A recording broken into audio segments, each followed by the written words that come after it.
Hi everyone, thank you so much for joining us today. We will give another 1 more minute and allow the others to join in before we kickstart the session. So I'll see you in another 1 minute time. Thank you so much. Hello everybody, welcome to our webinar today where you get to learn and find out more about how your child can enter DSA through coding. I'm Krista and I'm your MC for today. I'm also an ambassador of Little Bright Twinkle. So just a short introduction of myself. I am a mother of a 20-month-old baby, and being a first-time mom, right, I realized how tough is parenting at times. This is where I decided to be part of Little Bright Twinkle. And it's also a place where I get to interact with many other mothers and a platform for me to learn more about parenting. So of course, everybody, please help me to type a hi, hello, or anything. Hello. Keep your hello coming in. I see that you all are very excited. I'm also very excited to start today's session. So, fun fact, we are also live on both Little Bright Twinkle's Facebook and Kun page. So remember to help us to share around so that your friends and family can benefit from today's session as well. So it is also recommended to register and join us directly on Zoom for a better experience. And also, if they have any questions, feel free to fire away through the Q&A section. Okay. And of course, for parents who are here with us for the first time today, allow me to share a little bit more about Little Bright Twinkle. Little Bright Twinkle is actually a parent community that has been created by Seal Wealth Advisory with the sole purpose of providing moms and dads a platform that is supportive, inclusive, and nurturing in their parenting journey. So we do events and campaigns frequently, and this is targeting at different aspects of the parenting and family planning. So for mommies and daddies who have yet to be a member of our platform, you may sign up directly via the littlebrightTwinkle.sg. So rest assured that all the membership fee is actually free of charge. But the good thing is that there is a lot of deals and discounts, including 12 classes available for different age group that is available on the platform for our members. And alternatively, you may follow us on Facebook or Instagram to get a more timely update of all the different events that we have. And you must be thinking, who is Seal Wealth Advisory and what do they do? So Seal Wealth Advisory is actually an organization that aims to provide a holistic wealth management advice to their clients with a goal to empower 100,000 lives or even 10,000 families. Seal Wealth Advisory aims to help their clients to achieve their dreams through comprehensive wealth planning and together walk through each and every milestone with their client. Without further ado, allow me to introduce the speaker of the day, Mr. Didi Setiadi.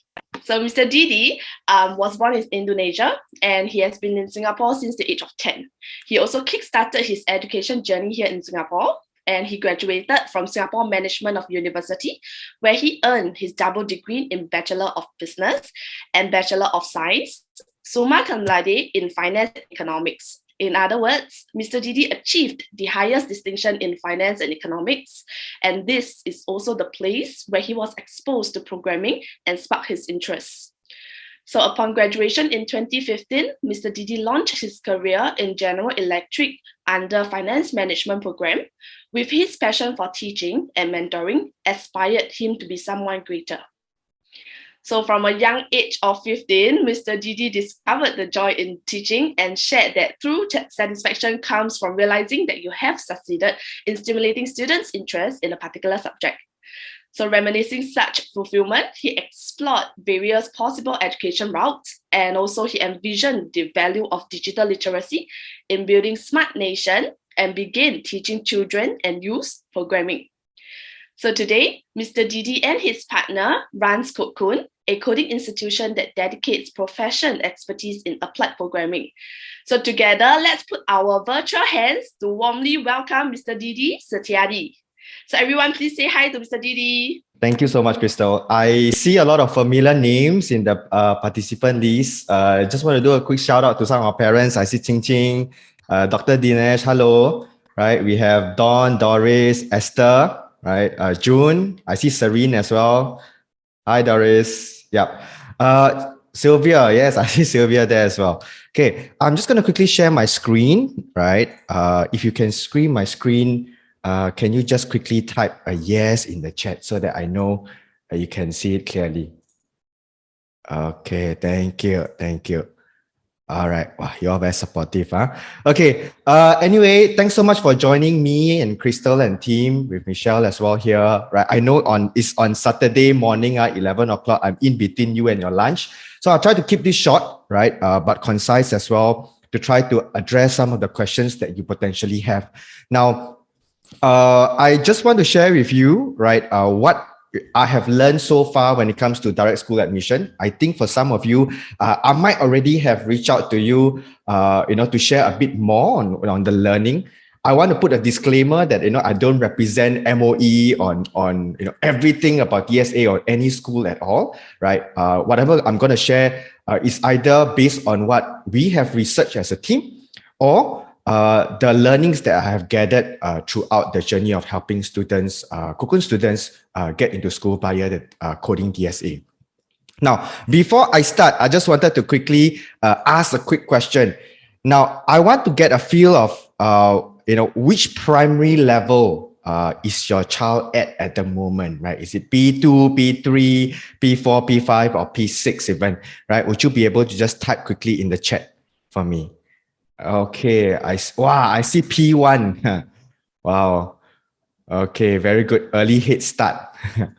Okay, mostly are in P4, P5. We see some P6 as well. Yeah, P6 for Adam. Okay, good.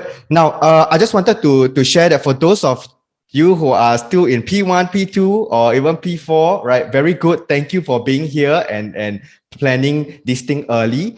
Those who are in P5, this is a very crucial year to start the preparation, right? For those who are in P6, I hope that the child has already gathered some form of, coding experience and competition so that we just have to wrap it up properly for them.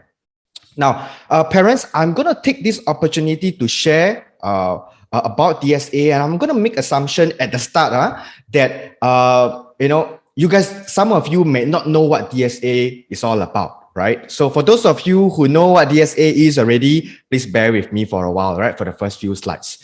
Now, basically, DSA stands for Direct School Admission, and I am referring here to DSA for secondary school, where we are trying to, help students to put through from primary school to secondary school.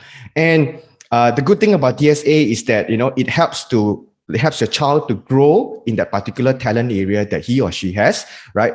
Before taking into consideration the PSLE result. So in a way, they're able to reserve a slot for your child, right, through a confirmed offer before taking the PSLE. Now, of course, right, the child has to be able to have some talents in various areas, right? Not just coding or tech, could be in sports, CCA, and other academic areas as well.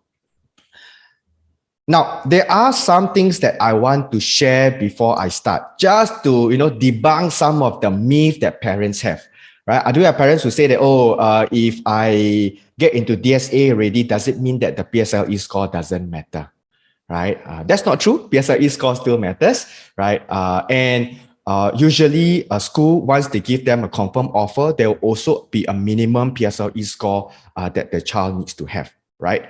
So it doesn't mean that DSA means PSLE don't focus on it, right? Parents, they still have to focus on PSLE, right? It's just that the emphasis is less. Now, if your child is admitted through DSA, right, to secondary school, they must commit to the chosen school once they accept the confirmed offer within the duration of the program. So it could be 4 years, it could be 6 years, depending on what has been signed, right? And they will also need to contribute in the respective talent areas. When I say contribute, means the child would usually have to participate and contribute to the school back in the various CCA and through the competitions that the school may go for. Now, at this stage, when I say competition, some of the students might say, teacher Didi, but what if I am not confident, cannot contribute well in the competition, and then I'll make the school lose? Right?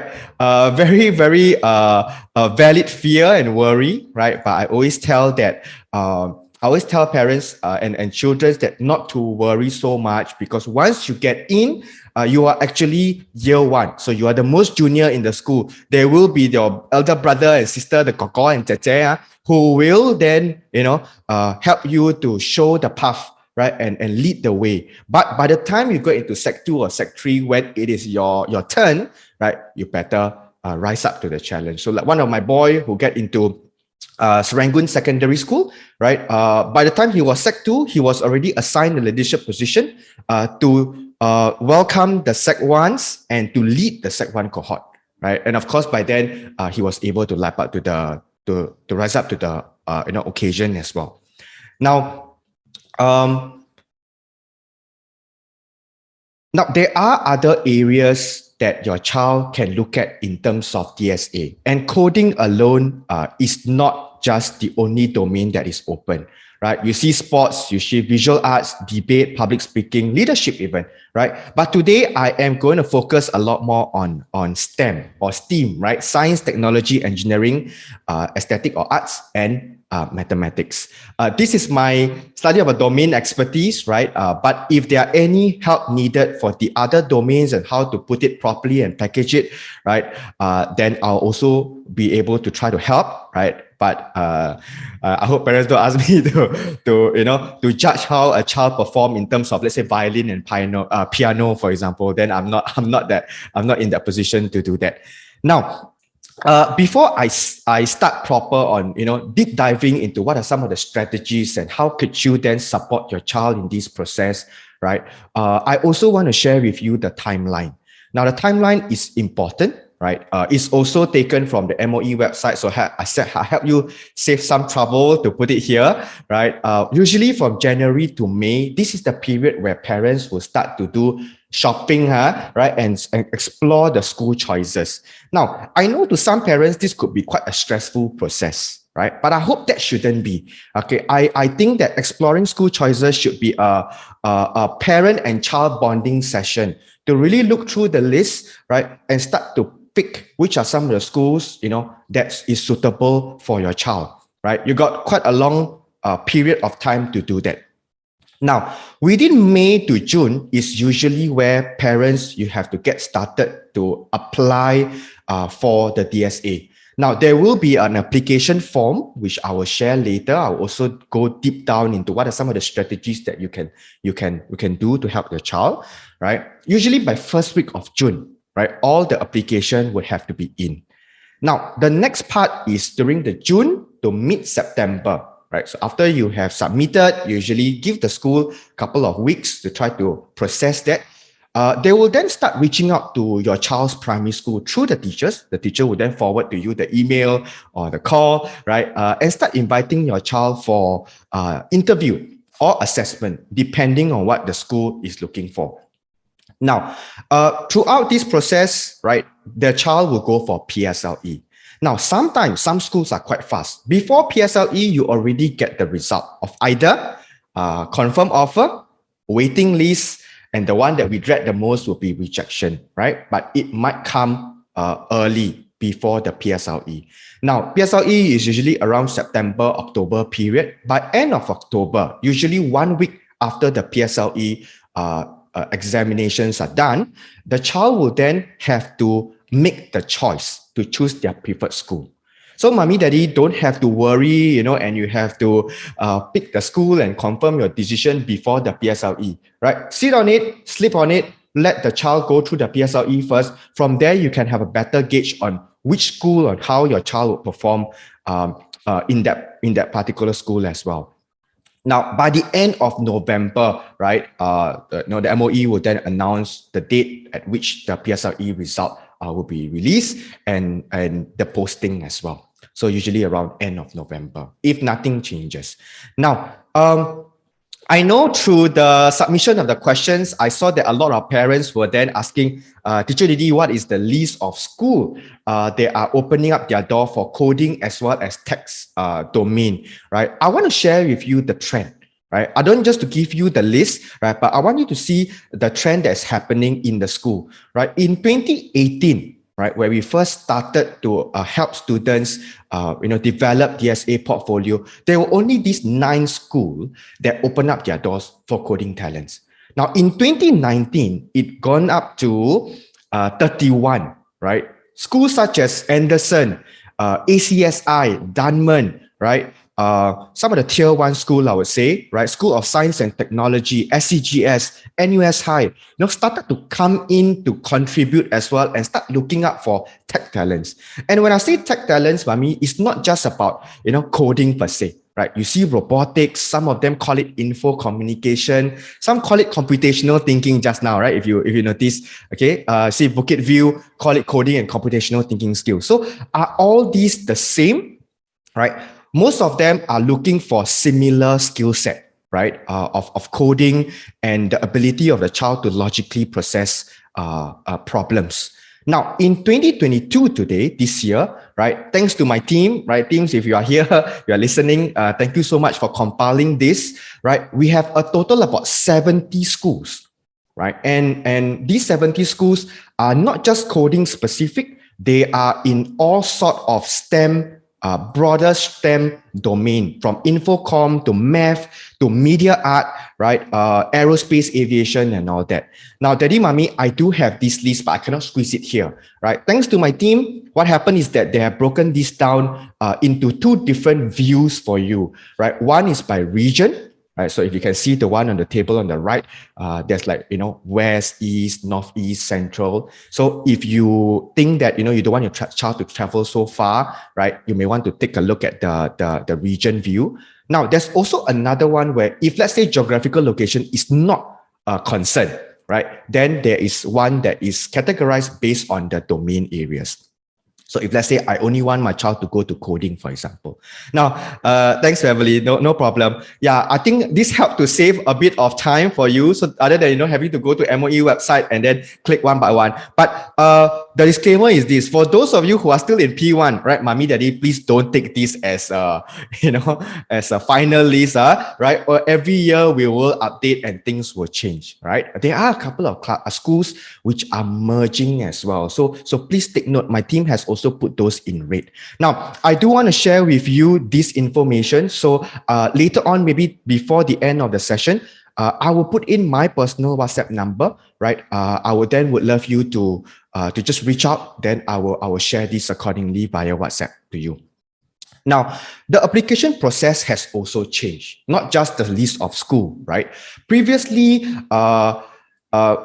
before Code Kun time, I think, all the schools will open their own application form. You have to go to the website and download different form. And I think you have to pay a small amount of fee as well. Now, thanks to MOE and, being a meritocratic nation, right, we try to make it very standardized and hence easier for the teachers, students, as well as the parents. All the application form is now the same, right? You only have to fill one online application form and it's free. So there is a lot more standardized process.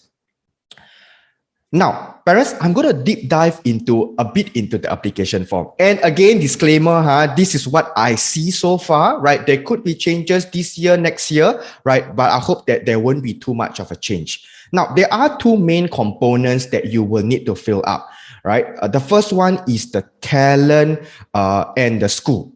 So last time, parents can, Daddy, Mommy, you can apply to as many schools as you want, right? But now you are only limited to 3 schools.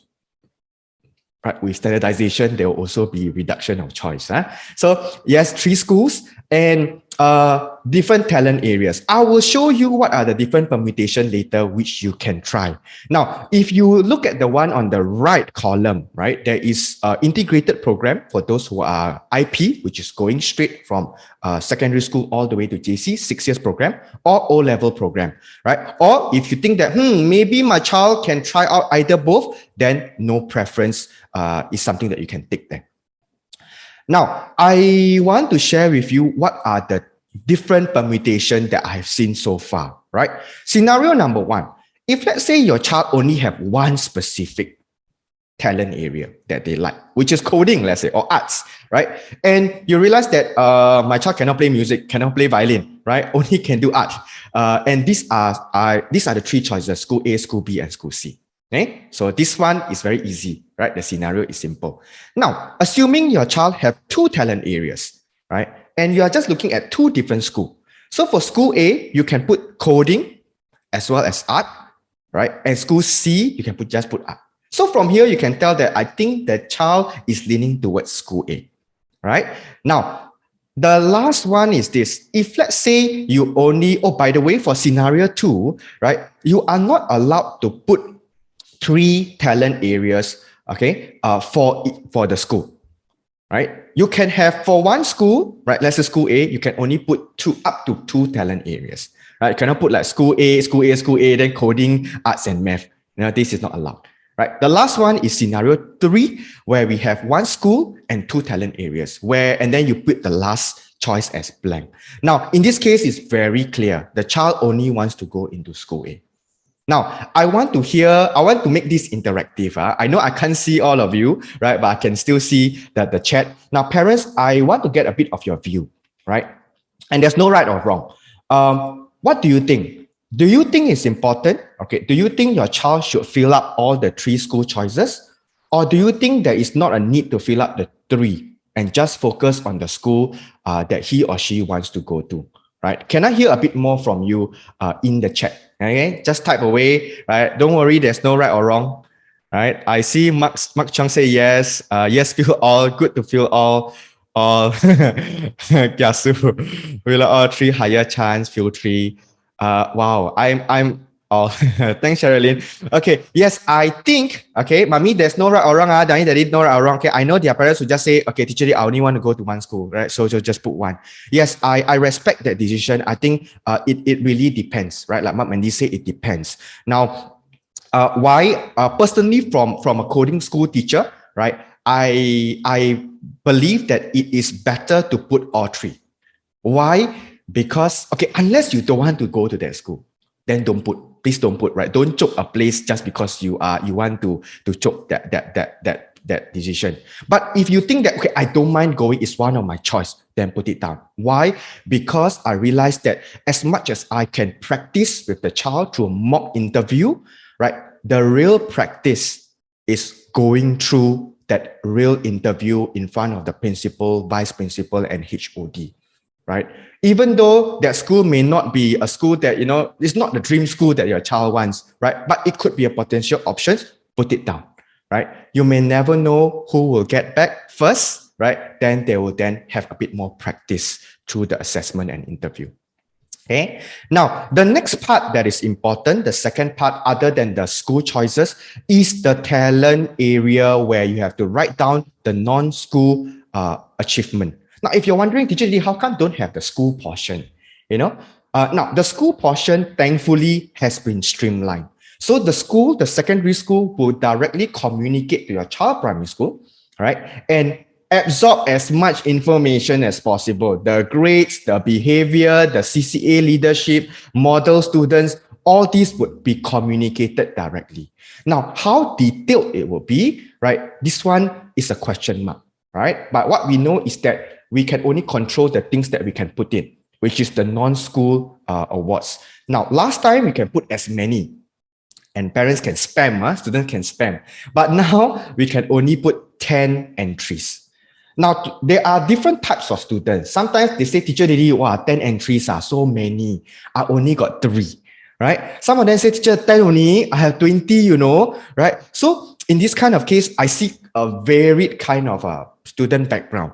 Right. I think both ends, we will try as much as possible to fill up as many. Right. Of course, the last thing I want, mommy, daddy, is to try to fake experiences, right, or activity. That is not the right way to do it. Okay. If it's just 3 and you think that that's the only 3 that you have, put it down. Right. If you have 20, then how? Then prioritize. If you can combine, you combine.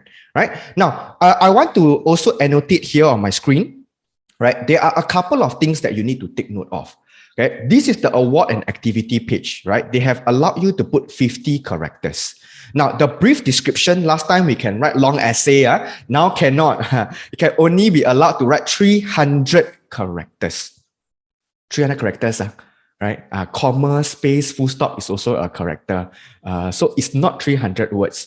Now, this is very crucial, right? Mommy, daddy, right? This portion is where the teachers who are going through so many applications needs to make sure that when I read this brief description, it may be brief, right? But this should stand out such that, oh, I want to hear more from this boy called Ethan, for example, right? So this is something that you need to look through and work together with your child as well, if possible. Now, I'm going to give you a bit more example. Now, that is the purpose of this webinar, right? No point I just come in, share with you the form, right? But don't give you tips on where you can help. So, for example, right, I want to share with you what are some of the average description that I always see in the students at the earlier stage. And after preparation course, right, what are some of the descriptions that the child has improved on, right? So the first one, for example, this student ended the Scratch Coder course, get a certificate of completion from Kun, right? And wrote this: I use Scratch to create many fun games using drag and drop programming. My favorite game is Tom and Jerry. Full stop, right? 108 characters. I think not too bad, right? I think we can at least write something. Now, what is an example of above average description? I learned fundamental coding concepts such as lists, variables, loops, if else, and more. Right, mommy, daddy, if you have a lot of question mark in your head now, don't worry. Okay, as long as your child understands this, that's good. Right? I created many games, but my favorite was Tom and Jerry, where you can control Jerry to escape Tom while eating cheese. Whenever Jerry eats a piece of cheese, he will grow bigger, making it easier to be caught. 297 characters. Okay? Now, looking at this, I think it's quite clear. From the above average description, you can tell quite a lot of things. Number one, you can see that, hey, this child doesn't only go to Scratch Coder. He has learned fundamental coding concepts, and it is the concepts that is transferable. Trust me, mommy, in secondary school, your child won't be touching Scratch anymore. But why do they want your child to see whether they have Scratch experience? Because these are the coding concepts that will be transferable to Python, for example, right? Second thing is that the child has a favorite game and even explain that Tom and Jerry game and the mechanism behind it. Right? So these are the two things that you can read from it. Now, another boy, Oliver, right? He joined Code Extreme Apps in 2019 before COVID time, where we guided him, facilitated, and he got a 3rd place in junior category. This was organized by IMDA. Now, he wrote this: my team got 3rd place in Code Extreme 2019 competition, where we created BBB machine using Scratch. BBB machine can help to reduce the use of plastic bag.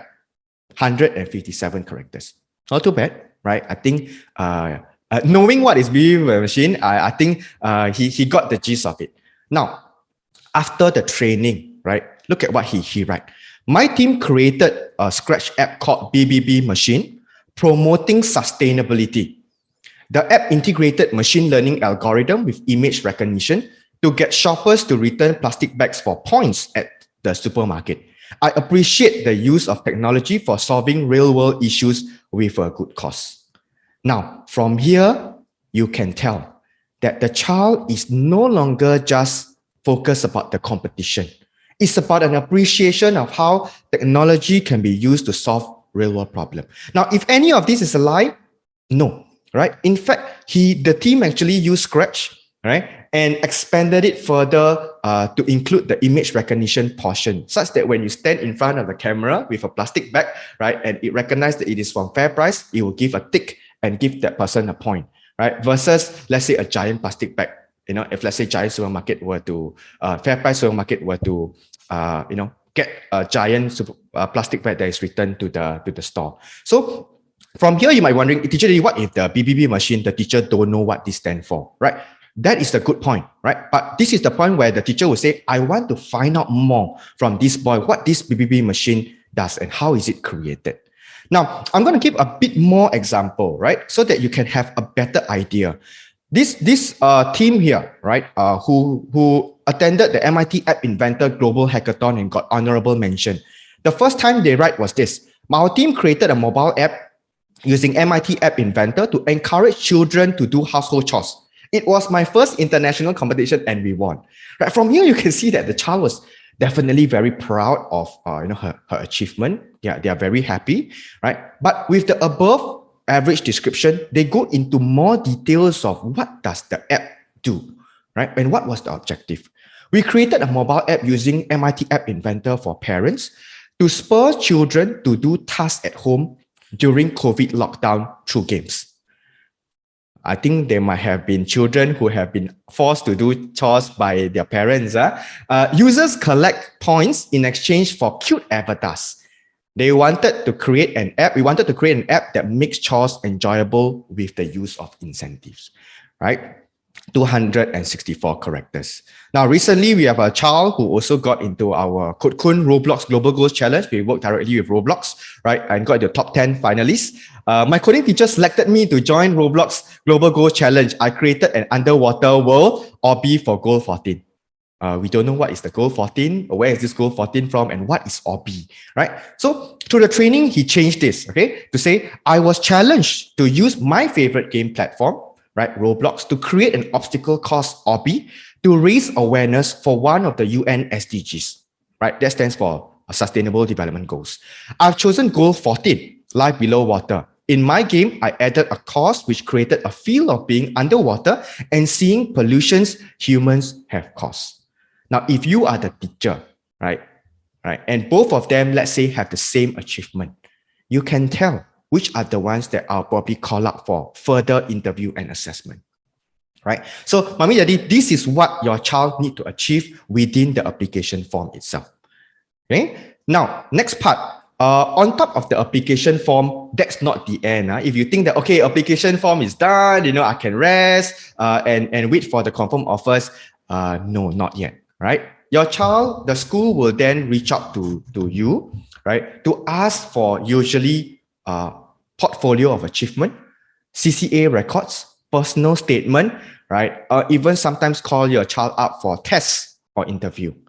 Yeah, I know some of you might be thinking, wow, teacher Didi is so difficult, very stressful.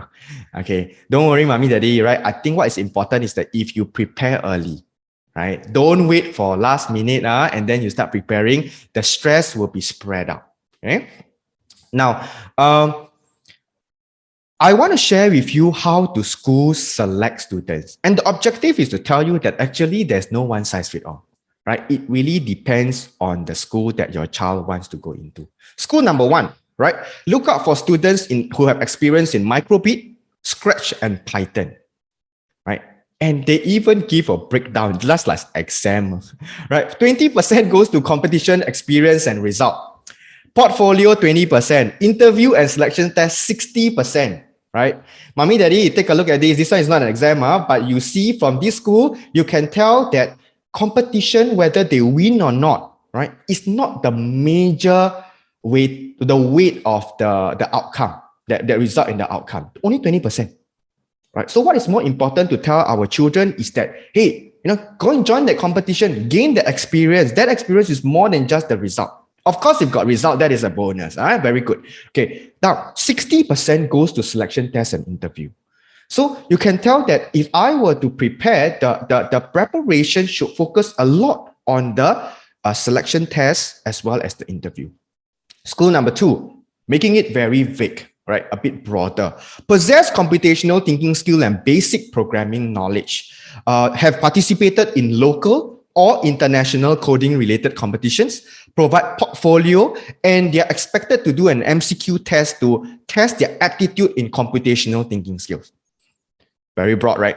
Okay.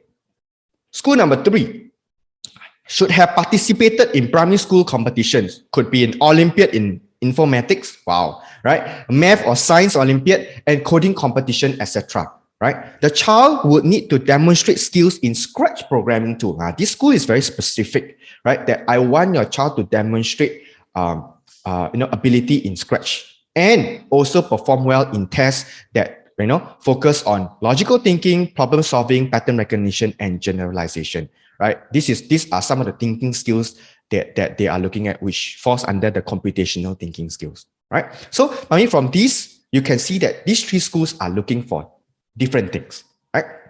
So, going back to interview questions, which some schools put heavy emphasis on. Now, if you are thinking that confirm interview questions are simple, because they are 12 years old, you will be surprised that some of the interview questions are not easy. Now, what is important is this, right? The child need to know that they need to prepare for interview. All right? I know some parents say, teacher Didi, don't need to worry. My kids can talk very well. right? Sure, mommy, daddy, right? I know it's good that they have a good start, that they are able to articulate themselves. Then where I will come in, right, is really you need to know when to speak at the right time. What can you say and what can you not say, right? So these are some of the things. Now, what about those on the other spectrum? JD, my kids are, no matter how you ask, they will not say, right? They will only say one word, two word, right? Mommy, daddy, if you are there, right? You know who you are, okay? So these kind of students are slightly harder to train, right? Why? Because they need to be found in a very safe environment before they will speak up. So in those kind of case, sometimes we know that the interview environment is not a safe environment. And most of the time, from what I see, the pattern is that schools are starting to put students into groups. So they will have to perform within the group interview itself. Now, in those cases, right, for students who are slightly quieter, right, nothing wrong with being quiet, right? Some of them might have a lot of ideas, but they just don't say. I would usually train them set up statements. I'll give you an example. Let's say, okay, I'm going to pick one mommy, maybe Sherilyn, right? Levi, mom. So Sherilyn, let's say, Levi and I are in the same group interview. Right? It won't happen. I'm much older than him. Okay, so say he is in the same group interview as me, and he talks a lot, right? He what you call it, hot air time, and then speak up a lot, right? And lead the team. I have a lot of ideas, but I got no time to say. And within that Zoom breakout room, there could be a teacher, switch off the video, and the teacher is listening and writing down, right? In those cases, it's very easy that Didi will be drowned out, right? But in those cases, if I have learned setup statement, right, what I could do is this. I'll let Levi say finish first, right? After that, I'll say, I'll speak up. I say, Levi, I think thank you so much for all the points. I think those are very interesting points, right? Then I say, but team, right? See, choice of words, but team, I think we all have missed out on one very important point, right? And you pause. And in that moment, everyone will look at me, right? But of course, I tell my students, you better have a good point, right?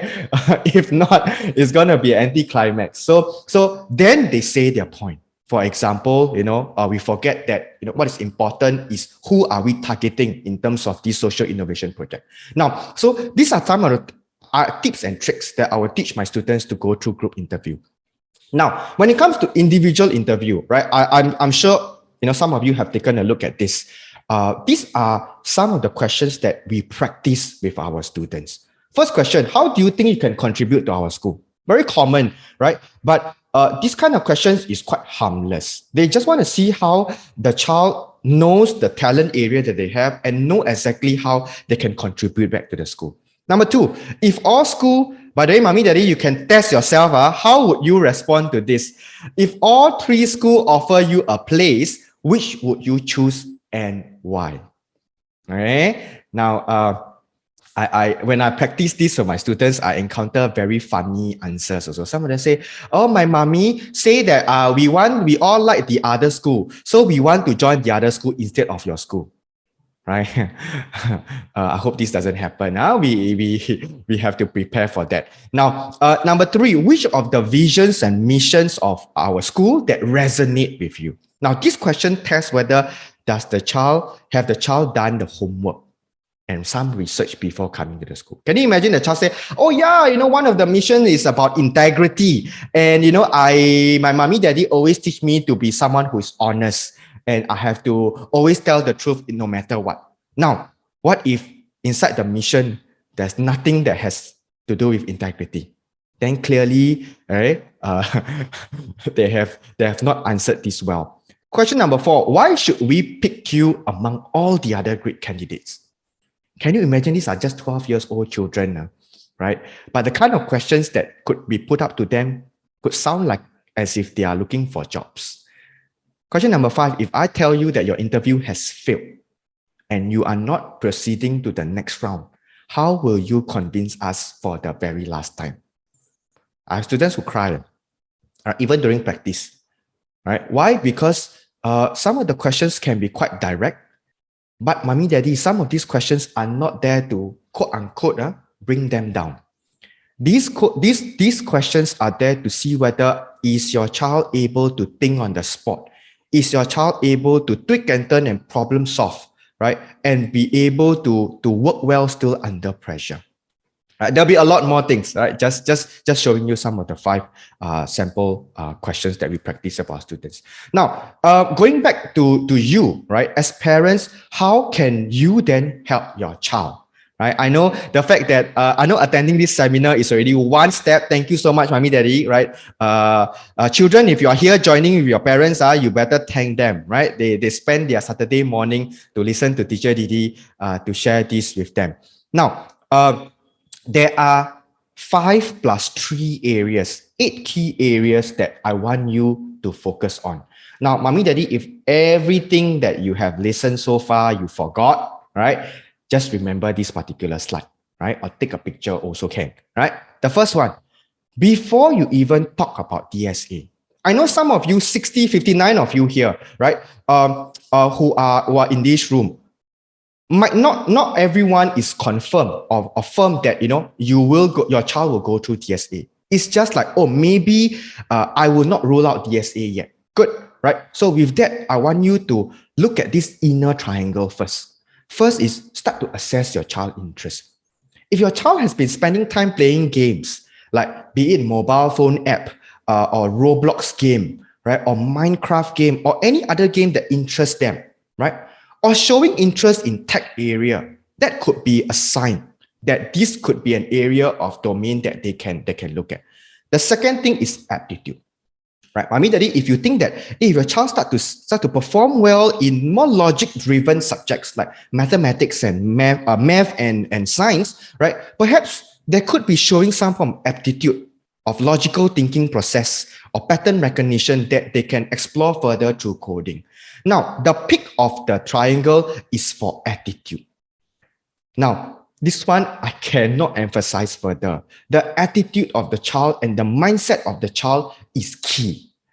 Meaning that the schools are not looking out for the best programmers.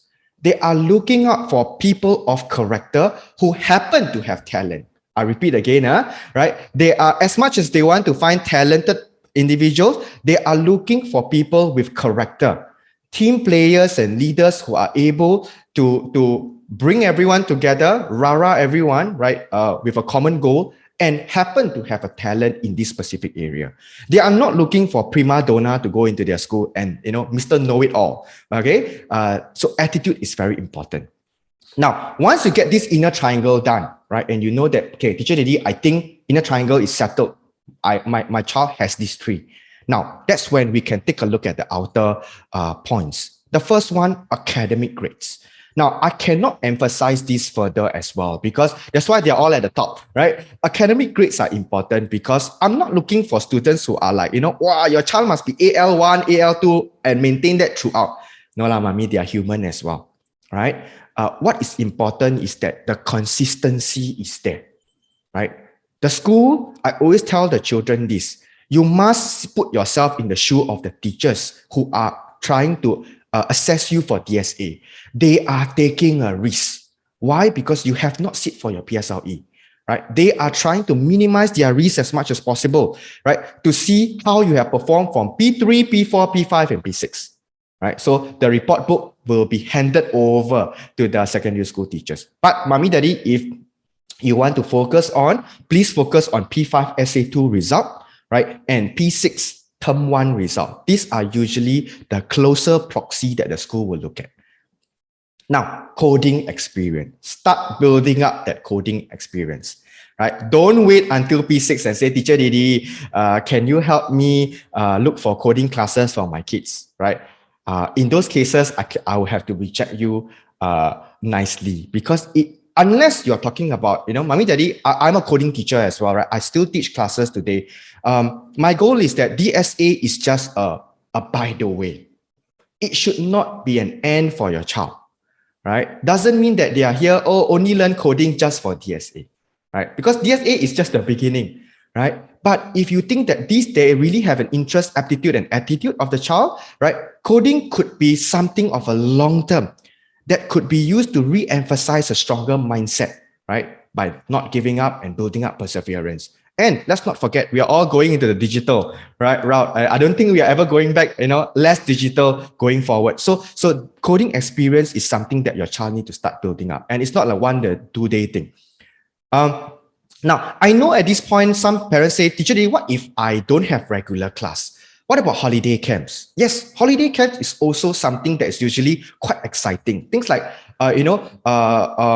like Minecraft game design, for example, or Roblox, that is a bit more flowery and able to bring sparkles, right? Because these are things that the kids genuinely like. Now, competition experience is also important. Now, how many competition experience that you need to have? Based on my experience, you don't need a lot, right? One that is good. One is good, right? Of course, two is better, right? But of course, if let's say you have international competition, that will also be hopefully be well represented inside the portfolio. So as much as possible, please, mommy, daddy, don't make an excuse to say that, teacher, daddy, it's COVID time. Cannot find competition, right? You need to find an opportunity or join a school that is able to continue to provide that competition opportunities for your child, right? That is important, right? And if not competition organized by the school, right? Choose a school that will be able to help your child guide them, right? In outside competition as well. That's organized by someone else, right? So I know in terms of sports and arts, sometimes, there is like, excuse of like, okay, because it's COVID period, they are not able to compete. That one, I totally understand. But when it comes to coding, we will try as much as possible to provide that opportunity. Now, personalized portfolio is important. Now, I want to highlight the word personalized. Why? Because I always tell the children this, there will be so many portfolio that the teachers will see. In fact, the later you join DSA, the more competition you will be, because based on the trend, we can see that there are more and more students who are attending DSA, right?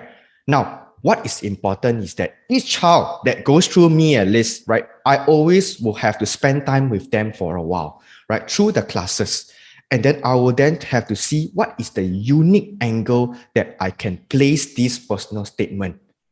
Which means that you can be, you and me, all right, mommy, daddy, both of us can be applying for the same school, right? But the reason why we apply for the school and the reason why we learn coding differs. Right? So this is where your child can stand up. The X factor is important. The last part is well-prepared interview, right? The preparation of the interview is important, right? Because most of the time, interview is like the one that seals the deal. Okay? I hope you can take a quick picture of this and then, and put this as reference as well. Now, that's all that I have, right? I'm just going to be here to also do a quick shout out to some of our students who have contributed to all the learnings and the things that I've been sharing with you. Students who have gone to Vietnam, for example, Amy here, the one in yellow, right, to represent Singapore for an ASEAN competition, right? This was the second picture was from our Coded Sparkies with Shangri-La. That was before COVID time. You still see that we don't have to social distance and mask, right? This was another Coded Sparkies with Times Publishing at OTH. And we also help to guide children in school. For example, Pei Hua Presbyterian, where one of the team got a junior category second prize for Code Extreme. And one of our boys got a third prize, right? So with that, I want to show you the end in mind. They say in order for you to be able to do well, you got to see the goal first, right? Right, mommy, daddy, I know it's filtered because it's I cannot show the name, right? But this is how the letters will look like. The email will look like, right? If you have your kids with you, show them, right? This is the confirmed offer that they will receive once they get through successfully into the school, right? I also want to share with you this little chat of mine that I have with a parent, right? She said that the daughter is very lucky. She got into an RV, River Valley, right? Where you say, my friends can't get CCA, but she managed to get to secure the CCA to the robotic club. Right? She said, yeah, super heng law, right? So I asked her to do well in the CCA as well, right? So thanks to DSA, right? As long as this is something that your child wants to do and it fits nicely, that will give a lot of, privileges for your child. Right now, that's all from me. Right, I hope I'm not taking too much of your time. Right, mommy, daddy, I just wanted to share with you this QR code. If let's say you are looking for trial classes, right, or holiday programs for March and June, right, feel free to scan this QR code. I know there are Cocoon parents already. You don't have to scan. Okay, you have our corporate number, right? You also have my number. And if there's any question at all, I would love to address them later through the Q&A. And before I end, I would just put in my mobile number as well, right? So that for those of you who wants to see the list of the school, right? Feel free to drop me a quick WhatsApp so that I can follow up with you with the PDF. Okay, right. That's all. Thank you, parents. Thank you, Teacher Didi, for such an insightful sharing. Thanks, Crystal. I hope it's useful also. Yes, even though my child is only 20 months, but I've learned so much about DSA. Hope it will be useful in the future as well. So I hope you guys have learned a trick or two and gained some knowledge in coding. So I mean, if you can, comment yes in the chat box. And thank you so much for joining us today. Okay, so we will proceed on to the Q&A section. Right now, we have a couple of questions. So stay with us for this part where Teacher Didi will answer some of the questions that you guys have. Right now, the first question that we have, right, of course, is okay. So you will be sending them the list of schools. Yes, so what are some, like, how can they use coding for DSA, for example? Like a more So I think coding is just one of the subject, right? But I think what is important is that if you are sitting on the fence on whether should I or should I not try, my take is give it a try, right? Why? Because it's not just about the DSA. The whole process of the preparation, right, and the goal setting also help your child to be more focused. To now not just go back to school and then and be aimless, or because mommy wants me to get AL1, AL2, for example. Now they have a bit more goal to know that they want to use DSA to get into the secondary school. So when they go back to school, when they study, it will be a little bit more focused. When they attend their coding class, right, they will also be more focused. So there is at least a goal in mind. Yeah. For those who are asking on the schools one, don't worry, right? Drop me a text, right? I will share with you. Right? It's a PDF file. Yeah. Okay, so the next question we have is, of course, from Shanti. How can we, from Esther, sorry, how can the portfolio be different if students are aiming for robotics versus coding via DSA? Sorry, come again. How should the portfolio be different? Students are aiming for robotics versus coding. Okay, so very good question. Very good question. Yeah, thanks, Esther, for this question. Right. So usually what happens is this. When it comes to coding and robotics, these are very different domains.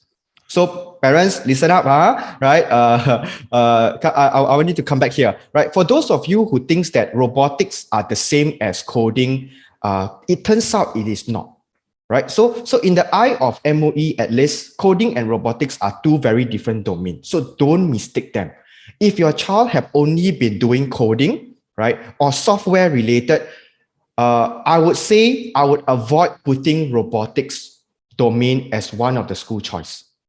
Why? Because I've also learned the hard way. I have students who have tried that, and in the end, they didn't get in. Why? Because during the interview questions, right, they could go and ask students to say whether have you participated in national robotics competition, right, or what kind of robotics experience that you have. So if your child don't have that, right, mommy, daddy, by the way, playing Lego at home is not considered. It's not good enough, right? So try to avoid that. Now, unless your child is learning coding with us or with another coding school, but they are in robotics CCA, then they have been exposed quite extensively in school through robotics. Then they got two doors to open. Okay, yeah. I hope that helps. And how should the portfolio differ? I think just like our resume, when we want to apply to different jobs, right? There needs to be a bit of tweaking in terms of the personal statement. But the kind of experience, the projects that the child has collected usually won't differ much. What I would do is just I will rearrange, right? Which means that those that is robotics, if you're applying for robotics, put it at the top. Then the one coding, put it below. right? By the way, in real world, the hardware and the software works hand in hand. So let's not divide it so distinctively for our children. Even the robots require codes for them to move and get instructed. Thank you, teacher, for answering the question. So, No problem. we'll take a couple more. Of course, if you guys have any burning questions at this point of time, feel free to fire in. Another two more questions is that how can we then support students who want to get into DSA through coding? You mean like for how can the parents support her? Correct. Yes.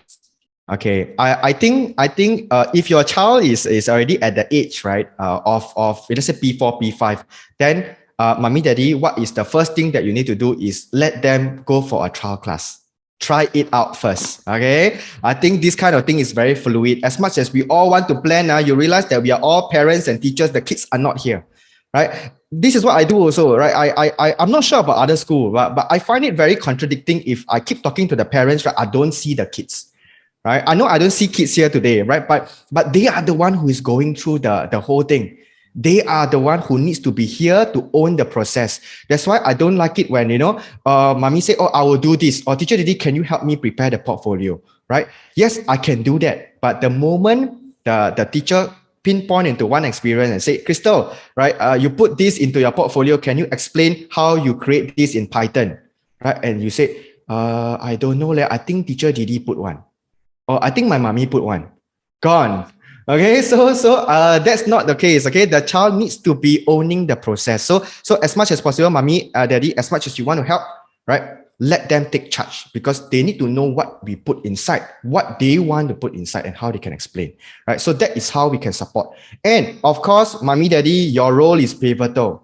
Right. The outcome will either be positive and negative. I cannot promise whether it will always be positive, right? There are rejections at times, okay? And I know some students cannot take rejection. They will cry, they will want to eat ice cream, okay? And it can be very difficult. So I leave it to you. I know there are different kind of parents. There are parents who say, I will keep the result.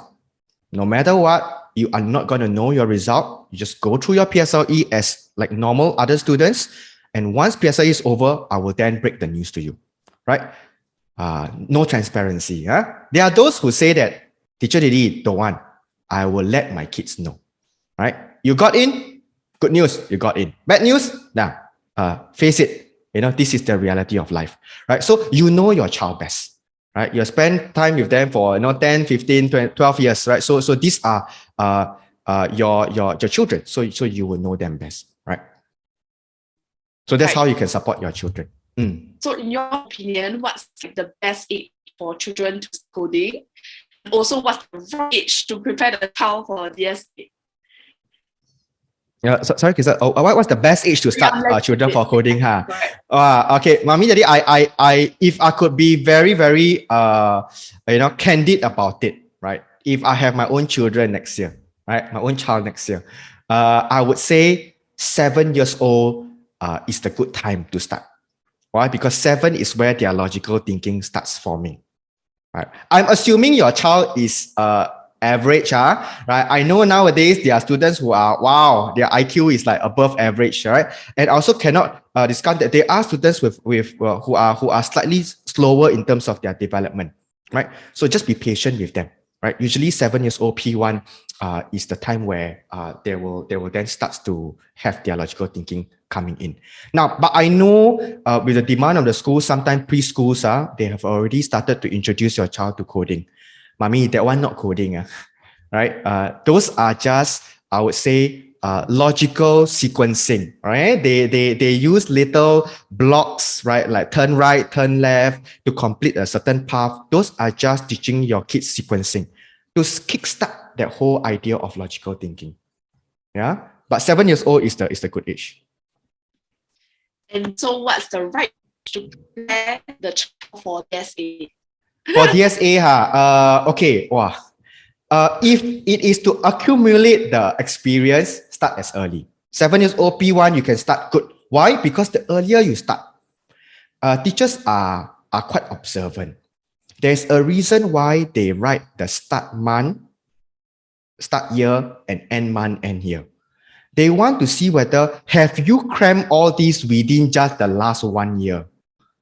Or have this child actually been exposed way earlier? Right? No, P1, P2, P3 already started, right? But I know sometimes, it could be too young. For those of you who think it's too young, maybe by P3, you can start, the thought of whether should I, start to collect all the certs, right? Whether at the end of the day, you will go for it. That one, I leave it to you and your discussion with your child, right? We still continue to observe and monitor. But P3 is usually the time when you can start putting that thought in, right? Yeah, so that is the age. And so, if let's say we got a interesting question over here, how do I know if child likes coding or he is just doing because he's told to? Wow, very interesting question. Who asked this question? Okay. Thank you for the question. Whether is it they really like or they would, is it just they are told to do? Now, based on my experience of teaching children for 6 years, they are not good liars. Yeah, and you can tell, right? If they drag coding class again, right? Teacher Didi again, the one, right? So you can kind of know that, okay, maybe the interest is not there, right? But mommy, don't be too fast to close the door and say that, okay, my child not coding type, then no, right? Maybe it's the wrong teacher. Maybe teacher Didi is not the best teacher to guide your child. Maybe Kuna is not the right school to guide your child in this area. The pedagogy is different, right? So give them another try. Don't be too quick to close the door, right? Unless you realize that your child are reluctant to try. Now, there are those students also, right? At the start, don't even want to try. Now, I know there are those students, right? Mommy, daddy, give them, don't give them too much commitment, just say for these 2 hours, you give it a try. From there, because when it comes to children, there are a lot of things that they don't know what they don't know, right? At least when they come in, they give it a try, they will at least know what they don't know or what they, and you can explore that further. Yeah. So I think it's very telling. Don't force your child, right? But don't give up too easily as well. Having done this for 6 years, I realized that coding is not just about tech. Yeah, if you realize that coding is just about tech, you are wrong, right? Mommy, daddy, coding is a lot about here. It's a lot about the mindset of the child, right? It builds up that perseverance. It builds up that that strong mindset that you realize the thing that they get in enrichment in coding class could then be translated to all the different mindset when they go back to school for their math, their science, their languages as well. Yep. And if so, in this case, right, how can Cocoon help their children to get into DSA through coding? Okay, this one I have to go back to me. So far in my team, I know my team has been working very hard, for the past few months, right? Now we are all thinking about what is the next thing to come, right? So I'm not sure about other schools. I know there are a lot of other schools as well, right? But at least in Kun, for me and teacher Himi, for those of you who know teacher Himi, my co-founder as well, right?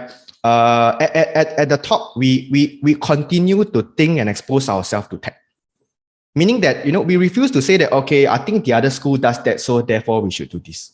Or the other school do that, so therefore we should do that. Right? What we have been doing is that in order for us to support our children in their portfolio is to expose them beyond things that others would think children would be able to do that. Meaning that if you see there has been a shift in tech, things like metaverse, things like Web3, things like digital assets and NFT, right, are coming in. I know it comes with a risk. It comes with a lot of, uncertainty. But these are things that is happening within the tech world, right? And if your child is in primary school and yet already been exposed a lot to things like virtual reality, right? Augmented reality, or even creating their own digital assets, right? On top of coding per se, this is where the X factor lies, right? So in terms of portfolio curriculum, building up interesting experience, this is where I think we can help. Number two, experience for competition, right? Crystal, I'm always scratching my head at the end of the year, right, to really knock on a lot of doors right? You name it. These are corporate partners to see whether can they collaborate with us to organize competition. And one of the example is Roblox, for example, right? One day I woke up and I said that, hey, teacher Himi, I think since we are teaching kids programming for Roblox, why not we shoot an email to Roblox team in the US? Maybe they might reply, right? So it was like trying to shoot for the star. So I crafted an email, I sent it over, and to my surprise, they replied. Yeah, and this is our second year running our Roblox Global Goals Challenge because the team at Roblox was so impressed by the creation of our students. So this is what we have been doing, right? On the other side, maybe I give a bit of this, secrets. That's what's happening in Kokun now. We are in talks with not just schools in Singapore, right? Schools in Russia. I know they are in war now, right? But their schools are pretty good still, right? We are developing things like Minecraft modding, developing ethical hacking curriculum with them, right? We are in talk with Hungarian school, right, to build up STEM programs with laser cutting and laser printing. So you realize that we don't just put ourselves in the box of say, okay, we are in Singapore, we have to do this for DSA, right? What other things can I future-proof, the children? Yeah, and the last thing I would say is the drilling from me. If your child were to be under my care for DSA preparation course, I have it at the end of the year, right? For the P5s, they are about 8 lessons in total, right? 6 lessons during the December and November holiday. Every week, I will meet them for 2 hours to prepare for the portfolio. And the last 2 lessons is in P6 during the June holiday, where I will drill them further for interview. Now, mommy, daddy, I know I may appear nice here, right? Smiley and all that, right? But I always tell the kids who come into DSA that I have very high expectation of them, right? Meaning that I told them that this is not a coding class. If you have reached here, you are in a very privileged position. Why? Because mommy, daddy have invested a lot in you. Yeah, and therefore it is your turn to invest your time as well. And if teacher they give you homework and to prepare your portfolio and write down the application form, you better do, right? So that there is something that I can work on. Right? So in these cases, what happens is that I always tell the kids, 该讲的我会讲. Means whatever I need to say, I will say. 该骂的我会骂. Right? Meaning that I rather, if I were to scold you, I will have to scold you. Why? Because I rather I give you this feedback. Rather than, Crystal is all good. You have done very well. I think, but when it comes to interview, nope. Right? The principals are the one who say, Crystal, you're not good enough, for example. Right? This could be very disheartening. Right? So these are some of the things that I will tell the children. But of course, I do it early, right? Towards the end, when the school has called up, I will usually sit down with them for a mock interview 1-to-1. And that's where I will start to build up their confidence again. Usually, they will see 3 different scenarios of me, right? The first version is very nice, teacher Didi. I'll make you smile. I'll make sure that you're comfortable. Then they will go out of the Zoom. They will come back in again, right? This time, I'll be a bit more critical. Right? I will say, Crystal, you have joined this competition. Can you give me some of the challenges that you have faced and how do you solve it? Right? A bit more critical and into the details. The last one is the one that they hate the most, where me as the principal, teacher Didi, has just got a bad mood, right? And a bad day. So very nasty and will nitpick. So in this case, the whole training is to also mentally prepare your child, right? Because what I hear is that the school leadership like to play good cop, bad cop. If your child cannot handle, they might cry during the interview because it could be one of them to like 3 to 5 teachers. Yeah, intense, No, so do you have any advice for parents who wish to send their child to get into schools through DSA, but the parents do not know what's his or her talent? Okay, yeah. Good question as well. I think if your child is still very young, right, like P1, P2, mommy, daddy expose them as much, right? Not just to coding, but also to other enrichment as well. You name it, right? We have like maths, we have like music, arts, sports, right? Expose them as much as possible. And then from there, you can kind of see which are the ones that the child show more interest in to continue further. Okay, thank you. So we will answer one last question, which I find it quite interesting.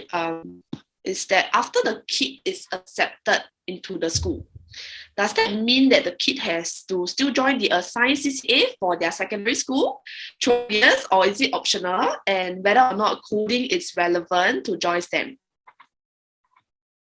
Is this the one from Grace, right, Krista? Anonymous, so I don't know who it's from. Okay, all right. So what's the case? I said, does it mean the child must continue to study that special focus area in the years? Okay, it depends on the school.